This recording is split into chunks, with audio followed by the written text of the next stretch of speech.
Hello everyone, welcome to Biodiversity series with Dr.Vivek Rana. I hope all of you are in high spirits and utilizing your time effectively. For a change, species in focus today is not from animal kingdom but plants. The black rice, which is also known as forbidden rice. It is in news for all the right reasons. So in this lecture, we'll be discuss what black rice is, why it is in news, what's the history behind its cultivation, what are the likely benefits a population might get if it's consuming black rice, and finally, what's the science behind its existence at first place. So let's start today's topic, the black rice. So the first things first, you might be confused by hearing what this black rice is. Is it some new GM crop which has been developed by biotechnology principles like RDT? Because of late we had covered the golden rice, which had additional beta carotene, or you could say vitamin A precursor. Or is it some misnomer? Because sometimes a crop is having a superficial resemblance are named after it. So here you have to understand black rice is a normal rice variety which is grown in parts of China, which happens to be the largest producer in Japan, Southeast Asia, and our own India in Northeast region. So it belongs to Oryza sativa rice species itself. So how come the rice coat is black in color? So this is where the question can be framed. Black rice derived its black color from a specific pigment, which is anthocyanin. So this anthocyanin is responsible for producing the black pigment, which is a quite a rarity in plant kingdom. You could see there is a blueberry which also happens to be have the shades of black due to this anthocyanin pigment. Otherwise, this is a color which is not commonly associated with plants. So you must understand it's the excessive deposition of the anthocyanin pigment on the coat which makes it appear black in color. Even while cooking, it will obtain the purplish blue hue when you are cooking. And this particular rice variety is not a popular one because it has low yield. So farmers make an informed choice whenever they are cultivating, and it cannot match the traditional rice varieties which are grown. So you don't have to confuse this rice with the wild rice or the golden rice or with the typical other rice varieties like drought resistant picover. It's a normal natural rice variety. So coming to the second part, why it is suddenly news if it's not a new GM crop or it's is a low yield variety, why are we giving it so much importance? So if you're following current affairs, recently like Kashmir saffron got a GI tag, Manipur state in India has got GI tag for this black rice. In Manipur, this rice variety is known as Chakhao. Okay, so this Chakhao happens to be derived from Meitei language. In Meitei language, Chak means the rice, and how word is derived from Ahoba, which means delicious. So typically, this Chakhao is nothing but the delicious rice variety. It has specific aroma which makes it quite distinct. So you know what GI tag is. Just to remind you, a GI tag is given to any good which is produced in a particular region, and whatever unique or the specific characteristics it has, they are attributed to its geographical origin. So this makes the Manipuri black rice a unique in itself.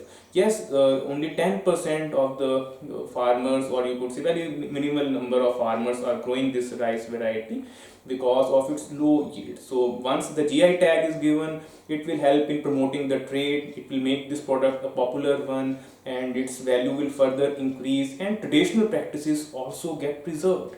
So this is a win-win situation for Manipur, and finally this variety has got its due. And when you are even cooking it, it's a quite a difficult variety of rice to make because of its sticky nature. Now the question arises, how come this rice variety is more sticky? Due to presence of amylopectin. So this is the theme which you have to understand. The color was due to anthocyanin. Sticky nature is due to amylopectin. So these are the nitty-gritties on which generally examiner tries to frame a question on. So that's why I have emphasized on these two words specifically. Now let's discuss the third part. What's the history behind its cultivation? Why, how come a rice variety has been touted as the forbidden rice? Is it because of its color? No, it has nothing to do with its color, which is added advantage because of its rarity. So the story goes in ancient China.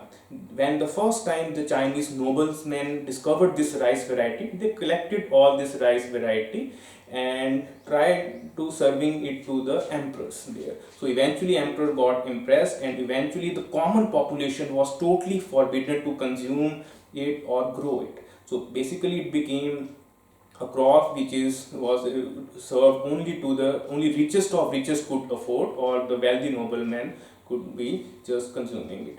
Yes, in present time there is no such differentiation. Yes, still the price is quite high. If you will search, you will get almost 300 per kg, and that's quite a lot to spend on such a rice variety.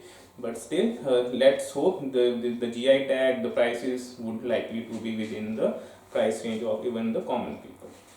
So you have to understand that's why these terms forbidden rice and emperor's rice are given to the black rice variety. Now let's discuss its next dimension, that what are the likely benefits if you are consuming this black rice, which is difficult to grow because of its low yield. Yes, in cooking you are encountering problems. It's taking almost 40 to 45 minutes to prepare a dish from this one, and in Manipur it's quite famous for producing this Chakhao kheer, and it's served during community kitchens and or community festivals. So the first and foremost is this is rich in the, you can say, anthocyanin, which is a powerful antioxidant. So this antioxidant richness makes it quite an attractive option for foodies, and its anti-cancer properties are also attributed it due to this property itself. And it also has a rich fiber content, so it aids in digestion. And the another major advantage is, unlike the other cereals, or you could say rice varieties, which contribute to obesity, this is not at all linked with the obesity factor. So it's a healthy food if you are consuming it, and it also has iron, magnesium, manganese, other micronutrients which provide additional benefit. So overall it can be said it's a high quality nutritious rice variety which can be consumed, and it has all the positive reasons to go for it, apart from the visual appearance which makes it as an added attraction. So what's the science behind its existence? How can we explain the presence of this black color rice, which is quite a deviant from normal typical rice varieties we all know? So this can be explained clearly by one and only thing, the mutation. Mutation we all know is aberration, sudden change, which produces a lifelong effect, and here it's just the rearrangement of specific genes. Japanese researchers clearly highlighted that there is a specific gene called Kala4. So this Kala4 is the reason why these anthocyanin pigments start getting produced. So this was a rarity which happened in nature due to mutation, and eventually when it was discovered, the farmers started crossbreeding this rice variety with traditional ones, and eventually the pool has been created, and the practice is going on for centuries now, and we have considerable segments where this popular rice variety is being grown. So this is what we have for the black rice, emperor's rice, or you could say the forbidden rice. So it's a quite an intriguing or interesting theme from agriculture, or you could say from the environment angle, and it's an overlapping theme since it's got a GI tag recently, so even economics examiner also might frame a question on it. So there's a practice question on in the comment section. You could give it a try. It's an easy one once again.